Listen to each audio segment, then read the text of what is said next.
وما أنفقتم من نفقة أو نذرتم من نذر فإن الله يعلم وما للظالمين من أنصار إن تبدوا الصدقات فنعما هي وإن تخفوها وتؤتوها الفقراء فهو خير لكم ويكفر عنكم من سيئاتكم والله بما تعملون خبير ليس عليك هداهم ولكن الله يهدي من يشاء وما تنفقوا من خير فلأنفسكم وما تنفقون إلا ابتغاء وجه الله وما تنفقوا من خير يوفى إليكم وأنتم لا تظلمون للفقراء الذين احصروا في سبيل الله لا يستطيعون ضربا في الأرض يحسبهم الجاهل أغنياء من التعفف تعرفهم بسيماهم لا يسألون الناس إلحافا وما تنفقوا من خير فإن الله به عليم صدق الله العظيم۔ مالک کائنات خالق کائنات ارشاد فرماتے ہیں وما انفقتم من نفقۃ، اور جو تم خرچ کرتے ہو، او نذرتم من نذر، یا منت مانتے ہو، فإن اللہ یعلم، یقیناً اللہ تعالیٰ اسے جانتا ہے، وما للظالمین من انصار، اور نہیں ہے ظالموں کے لیے کوئی مددگار، اور نہیں ہے ظالموں کے لیے کوئی مددگار۔ یعنی جو کچھ تم خرچ کرو اور جہاں کہیں خرچ کرو، جو کچھ خرچ کرو اور جہاں کہیں خرچ کرو، اور جیسی نظر مانو اور جس کے لیے مانو، اللہ تعالیٰ سب کچھ جانتا ہے۔ پہلی بات تو یہ ہمیں یہ عقیدہ ہونا چاہیے اور یہ بات اپنے دماغ میں پختہ ہونی چاہیے کہ ہم جو کرتے ہیں جہاں کرتے ہیں اللہ جانتا ہے اور اللہ کو پتہ ہے۔ ہم جو نظر مانتے ہیں اللہ کو، جس کی مانتے ہیں اللہ کو پتہ ہے، یعنی ہم کہیں بھی دو نمبری کی کوشش کریں تو دو نمبری کر سکتے نہیں، کیونکہ سب کچھ اللہ کو پتہ ہے۔ نظر کی تعریف، نظر مانی، فلاں نے نظر مانی، نظر کہتے کسے ہیں؟ کہتے ہیں کہ نظر کسی ایسی عبادت کو اپنے اوپر لازم کر لینے کو کہتے ہیں کہ اگر وہ عبادت خود اپنے اوپر واجب نہ کرے، اگر وہ عبادت اپنے اوپر خود واجب نہ کرے تو عبادت اس پر لازم نہیں ہوتی۔ یعنی جو اپنی طرف سے خود پہ کوئی ایسی بات واجب کر لینا کہ وہ اس کے واجب کرنے کے علاوہ اس پہ واجب نہ ہو۔ حضرت صدر الافاضل آپ فرماتے ہیں کہ نظر خاص اللہ تعالیٰ کے لیے ہوتی ہے۔ نظر کس کے لیے مانی جاتی ہے بھائی؟ یہ ہمارا یہ عقیدہ ہے، اور اس عقیدے کو اپنے دماغ میں پختہ فرما لیجئے۔ نظر کس کے لیے مانی جاتی ہے؟ خاص اللہ تعالیٰ کے لیے ہوتی ہے، اور یہ جائز ہے۔ اب ذرا سن لیجئے، اور یہ جائز ہے کہ اللہ تعالیٰ کے لیے نظر کرے، نظر اللہ تعالیٰ کے لیے مانے، اور کسی ولی کے آستانہ کے فقراء کو خرچ کرنے کا محل مقرر کرے۔ مثلا کسی نے یہ کہا کہ یا رب میں نے نظر مانی، اگر تو میرا فلاں مقصد پورا کر دے یا فلاں بیمار کو شفا دے دے تو میں فلاں ولی کے آستانے کے فقراء کو کھانا کھلاؤں گا۔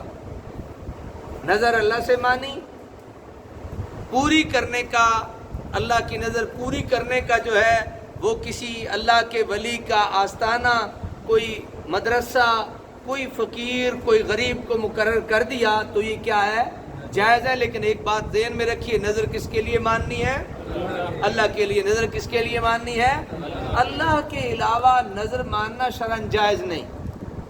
اللہ کے علاوہ نظر ماننا شرعاً جائز نہیں، بس صرف ہمارے اندر یہ کمزوری اور سستی ہے کہ ہم کسی چیز کو سیکھتے نہیں۔ کسی ایک دم کٹے نے کہہ دیا کہ نظر تو حرام ہے، نظر تو حرام ہے، تو ہم نے کہا ٹھیک ہے جی حرام ہے۔ ہم نے کیا کہا؟ ٹھیک ہے حرام ہے۔ حالانکہ نظر کے متعلق ہمیں جان لینا چاہیے، یا کسی اپنے مستند با اعتماد اور جس پہ ہمیں اعتماد ہو اس عالم دین سے کسی شرعی مسئلے کا حل پوچھ لینے میں کوئی حرج نہیں۔ اب نظر کس کے لیے ہے؟ اللہ کے لیے۔ ہاں تھوڑا سا فرق یہ ہوتا ہے کہ وہ جو نظر ہم مان رہے ہیں اس کا جو ہم نے محل مقرر کیا ہے پوری کرنے کا، وہ کسی اللہ کے ولی کا آستانہ بھی ہو سکتا ہے۔ میں یہ نظر مان رہا ہوں میرے اللہ ہمارے بیمار کو شفا دے دے، میں غریبوں کو کھانا کھلاؤں گا، تو نظر تو اللہ کی مانی نا۔ نظر کس کی مانی؟ آپ لوگ جب بارش نہیں ہوتی یا کوئی بیمار ہوتا ہے تو آپ لوگ بحیثیت امام مجھے کہتے ہو استاد جی دعا فرما دیں، استاد جی دعا فرما دیں. تو استاد کس سے دعا کرتے ہیں؟ اللہ سے مانگتے ہیں. مانگ آپ بھی سکتے ہیں. تو کسی نے منع تو نہیں کیا, اللہ نے یہ تو نہیں کہا فلاں مانگے اور فلاں نہ مانگے, لیکن آپ کو ایک اعتماد ہے کہ یہ ہمارے امام ہیں, مصلی پہ کھڑے ہوتے ہیں, اللہ نے عزت دی ہے, فلاں فلاں عالم دین ہے, اس لیے آپ ہمیں کہہ دیتے ہیں ہم بھی اسی رب سے مانگتے ہیں, ہم بھی اسی رب. اب کسی نے نظر مانی میں کھانا کھلاؤں گا, اللہ کی نظر مانی, لیکن کھانا تو اللہ نہیں کھاتا, کھانا تو اللہ نہیں کھاتا, یہ کہ اس کی مخلوق میں سے کسی کو کھلانا ہوگا تو ہم نظر مانتے ہیں فلاں آستانے پہ گولڈا شریف ہمارے قریب ہے, یا اللہ یہ میرا کام ہو گیا تو میں گولڈا شریف پہ جو غریب غربا ہیں, فقیر وہاں آتے ہیں, میں ان کو کھانا کھلاؤں گا. تو یہ بالکل جائز ہے, سمجھ گیا یہ نہیں؟ اور یہ جائز ہے اللہ کے لیے نظر کرے اور کسی ولی کے آستانے کے فقراء کو خرچ کرنے کا کیا کرے, محل مقرر کرے, اور یہ نیت کرتا ہے کہ یار اب میں نے نظر مانی, اگر تو میرا فلاں مقصد پورا کر دے یا فلاں بیمار کو شفا دے دے تو میں فلاں ولی کے آستانے کے فقراء کو کھانا کھلاؤں گا, یا وہاں کے خدام کو روپے پیسہ دوں گا, یا ان کی مسجد کے لیے تیل یا بوریا حاضر کروں گا. تو یہ نظر کیا ہے؟ جائز ہے, اور یہ رد المختار میں موجود ہے اس کا حوالہ. آپ سمجھئے جی. بندہ نیت کر لیتا ہے یا اللہ یہ میرا کام ہو گیا تو میں پنکھا مسجد میں لگوا دوں, یا اللہ میرا کام ہو گیا تو میں بور کروا دوں گا, ہمارے علاقے میں پانی کی بڑی قلت ہے. تو یہ کیا ہے؟ جائز ہے, لیکن یہ ضروری ہے کہ نظر کس کی ماننی ہے؟ اللہ کی. اسی طرح ہمارے ہاں جو اختلاف پیدا ہو گیا ہے کہ جناب اللہ کے ولیوں کے درباروں پہ جانا جائز نہیں. کیوں جی لوگ وہاں جاتے ہیں اور شرک کرتے ہیں. تھوڑا سا میں عرض کر کے آگے بات چلاتے ہیں. اللہ کے ولیوں کے آستانے پہ بحیثیت انسان اور اللہ کا ولی سمجھ کے جانے میں کوئی حرج نہیں.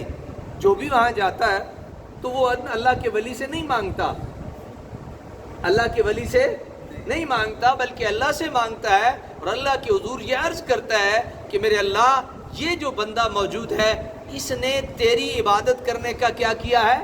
حق ادا کیا ہے. میرے اللہ اس کی عبادات, ریاضات, مجاہدات کے صدقے میں میرا یہ کام کر دے. مانگتا کس سے ہے؟ اللہ کے علاوہ مانگنا کیا ہے؟ جائز.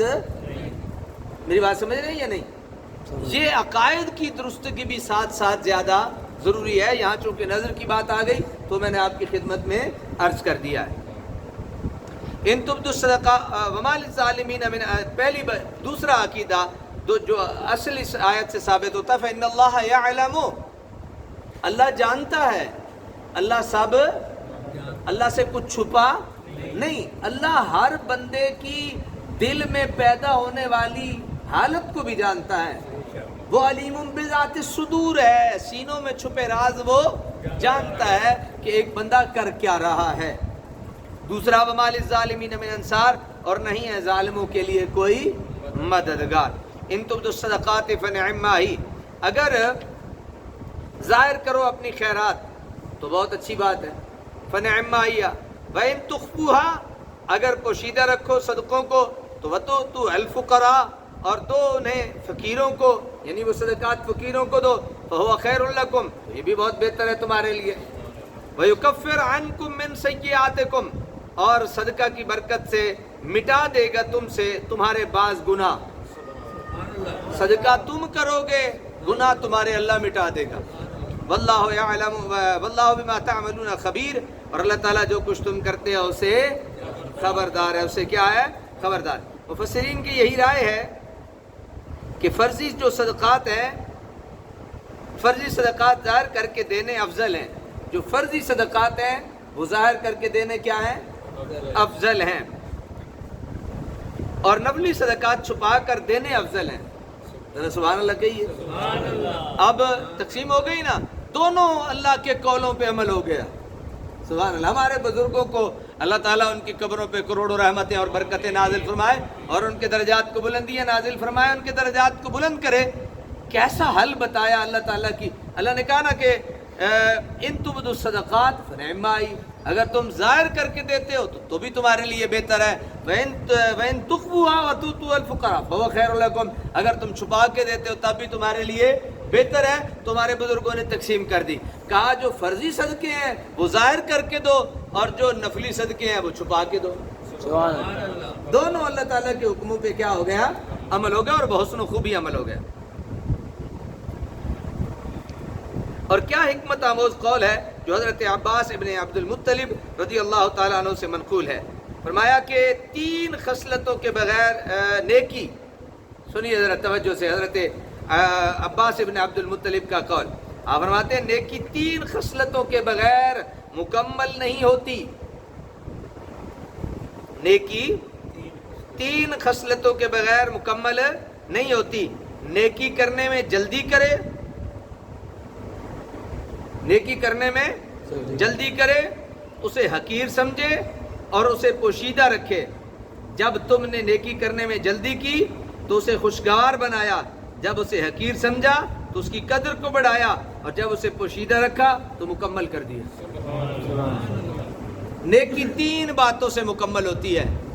کتنی باتوں سے؟ بولیے کتنی باتوں سے؟ یہ سبق یاد رکھا کریں، یہ قرآنی سبقوں کو یاد رکھا کریں۔ جب ایک نیکی کرنی ہے تو نیکی کر کے 3 باتیں مد نظر رکھنی ہیں۔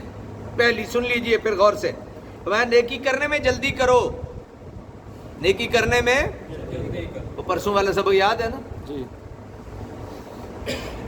پرسوں والا سبق یاد ہے، میں نے آخری جو سبق پڑھایا تھا کہ ہم نے کیا کرنا ہے؟ اللہ کے دیے ہوئے رزق میں سے ایک ڈولی میں، ایک غلے میں، ایک آنے سے لے کے 2 آنے سے لے کے اپنی حسب طاقت نیکی کرنے میں جلدی کرنی ہے۔ ہمیں پتہ چل گیا کہ خرچ کرنے کا کتنا ثواب ہے، اللہ اس سے راضی ہوتا ہے۔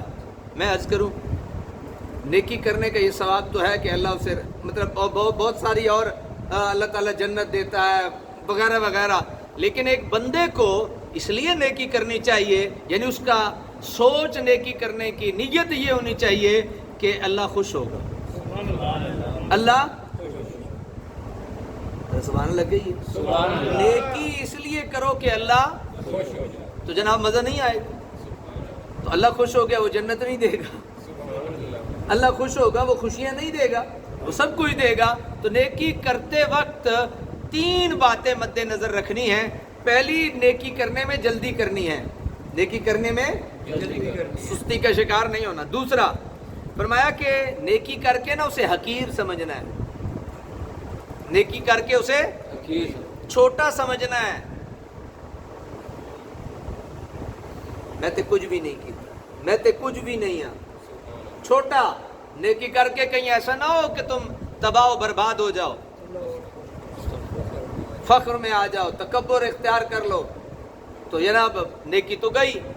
پھر تیسری جو ضروری چیز ہے وہ یہ ہے کہ نیکی کر کے اسے چھپا دو، نیکی کر کے اسے، اسی لیے بے ریا اور ریاکاری کے الفاظ استعمال ہوتے ہیں، اسے چھپا دو۔ اب ذرا دیکھو فائدے کتنے ہوتے ہیں، جلدی کرو، حقیر سمجھو، تیسری چھپا دو۔ اب ذرا توجہ سے سنیے گا آگے ہوتا کیا ہے۔ جب تم نے نیکی کرنے میں جلدی کی تو نیکی کو خوشگوار بنایا، نیکی کو خوشگوار بنایا، جب حقیر سمجھا تو اس کی قدر بڑھا دی، اور جب اسے پوشیدہ رکھا تو اسے مکمل کر دیا۔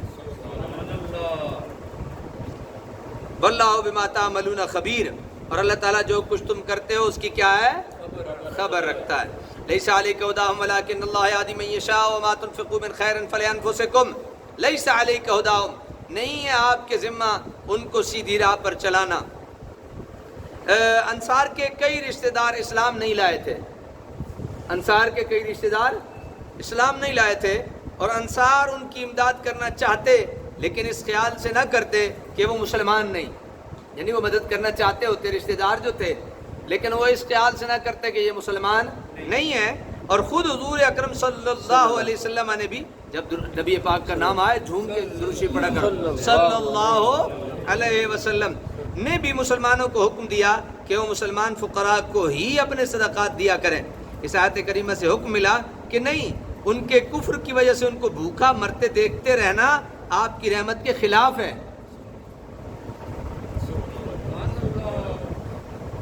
اللہ نے فرمایا حبیب پیارے، وہ جو بھوکے مریں گے تو یہ تمہاری رحمت کے خلاف ہے، ہم نے آپ کو وما ارسلناک الا رحمتا للعالمین بنایا ہے، رحمتا للمسلمین نہیں بنایا۔ تو حبیب پیارے یہ ذرا بات کوئی آپ کی رحمت کے شایان شان نہیں ہے۔ چنانچہ اس کے بعد مسلمان غیر مسلموں کو بھی صدقات دینے لگے، لیکن خیال رہے کہ یہ نفلی صدقات و خیرات کا حکم ہے، نفلی صدقات و خیرات کا یہ حکم ہے، فرض نہیں، فرض یا واجب کا یہ حکم نہیں کہ آپ جو ہے وہ کفار کو یا غیر مسلموں کو دیں، صرف نفلی صدقات و خیرات آپ انہیں دے سکتے ہیں۔ فرض اور واجب صدقات مثلا زکوٰۃ اور صدقہ فطر صرف مسلمان فقراء کو ہی دیے جا سکتے ہیں۔ جب تک بات مکمل نہ ہو اس بات کے مکمل ہونے کا مزہ نہیں آتا۔ اب جس طرح اوپر بیان ہو گئی، میں اس کو آدھے راستے میں چھوڑ دیتا تو آپ بھی الجھ جاتے کہ جناب یہ کیا ہوا۔ جس طرح پہلے تقسیم کر دی نا کہ جو فرض یا واجب ہیں ان کو سر عام دو اور جو نفلی ہیں ان کو چھپا چھپا کے دو، یہاں بھی ایک تقسیم کر دی، جو فرائض اور واجبات صدقہ ہیں ان کو کیا کرو، صرف مسلمانوں کو دو اور باقی آپ کن کو دے سکتے ہو، بولیے، غیر مسلموں کو دے سکتے ہو۔ وجہ اس میں آپ نے سن لیا کہ حبیب پیارے یہ آپ کی رحمت پہ داغ آئے گا، وہ بھوکے مریں گے تو یہ آپ کی رحمت پہ داغ آئے گا، آپ کی رحمت پہ ہمیں داغ پسند نہیں ہے۔ لیس علیک ہداہم، نہیں ہے آپ کے ذمہ ان کو سیدھی راہ پر چلانا، ولکن اللہ یہدی من یشاء، ہاں اللہ سیدھی راہ پر چلاتا ہے جسے چاہتا ہے۔ وما تنفقوا من خیر فلانفسکم، اور جو کچھ تم خرچ کرو اپنے مال سے فلانفسکم، تو اس میں تمہارا اپنا فائدہ ہے۔ سبحان اللہ کہو نا یار، سبحان اللہ۔ کیا یہ جو تم خرچ کرتے ہو نا، فائدہ کسے ہے؟ عجیب اللہ تعالیٰ کا کرم اور فضل ہے، خرچ بھی ہم کریں فائدہ بھی ہمیں ہو۔ اللہ تعالیٰ بیسک اس انسان کے دماغ سے غربت اور فقیری کا خوف ختم کرنا چاہتا ہے۔ آتا ہے نا کہ میں نے 100 میں سے 2.5 دے دیا تو میرے پاس 97.5 بچ جائیں گے، تو کم ہوئے، دینے سے بظاہر کم ہوئے، لیکن اللہ تعالیٰ کا کرم دیکھو، فرمایا وَمَا تُنْفِقُوا مِنْ خَيْرٍ، اور جو کچھ تم خرچ کرو اپنے مال سے تو فَلِأَنفُسِكُمْ، اس میں تمہارے لیے بہتری ہے۔ ہاں ڈبے چون پیسے ودھا دو، ڈولیاں چ پیسے ودھا دو، انشاءاللہ فائدہ ہی ہوئے گا۔ وَمَا تُنْفِقُونَ إِلَّا ابْتِغَاءَ وَجْهِ اللَّهِ، اور تم تو خرچ ہی نہیں کرتے سوائے اللہ کی رضا طلبی کے، یعنی تمہارا تو خرچ کرنے کا مقصد ہی ایک ہونا چاہیے کہ میرا اللہ راضی ہو جائے۔ یار اسی چھوٹے چھوٹے مقصدہ واسطے نیکی کیوں کریے؟ جنت کے لیے ہم نیکی کیوں کریں؟ چھوٹا مقصد ہم کیوں رکھیں؟ ہم مقصد رکھیں گے بڑا۔ وہ مختصر سے یہ سن لیجئے، یہ بڑی بات کو سمجھنے میں آسانی ہوگی۔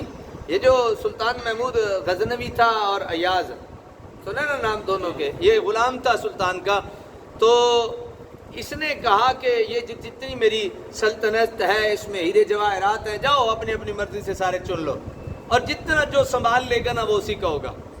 اب سارے چلے گئے جناب، انہوں نے کسی نے جھول بھری، کسی نے بورا بھرا، کسی نے جو کس کے پاس طاقت تھی بھرتے رہے، ایاز کھڑا رہا۔ بادشاہ نے کہا کہ ایاز تم نہیں گئے، تو ایاز نے فوراً بادشاہ کے سر پہ ہاتھ رکھ لیا۔ بھائی یہ کیا؟ کہا جی یہ ہے کہ میں نے آپ کو لے لیا، میں نے آپ کو لے لیا۔ کہا کیا مطلب؟ کہا یہ سارا آپ کا ہے نا، یہ سارا آپ کا ہے نا، تو میں یہ کیوں لوں؟ میں آپ کو لے کے سارا لے لیتا ہوں، ان کو تو تھوڑا تھوڑا ملا نا۔ بھائی اگر کوئی جنت کی طلب میں نیکی کرتا ہے تو اسے تو جنت کا ایک ٹکڑا ملے گا نا جو اس کے مقدر میں ہوگا۔ ہم ایسا کیوں نہ کریں کہ ہم نماز پڑھیں، روزہ رکھیں، حج کریں، زکوٰۃ دیں، صدقے دیں، خیر کا کوئی کام کریں، نیکی کریں، مقصد اللہ کی رضا ہو۔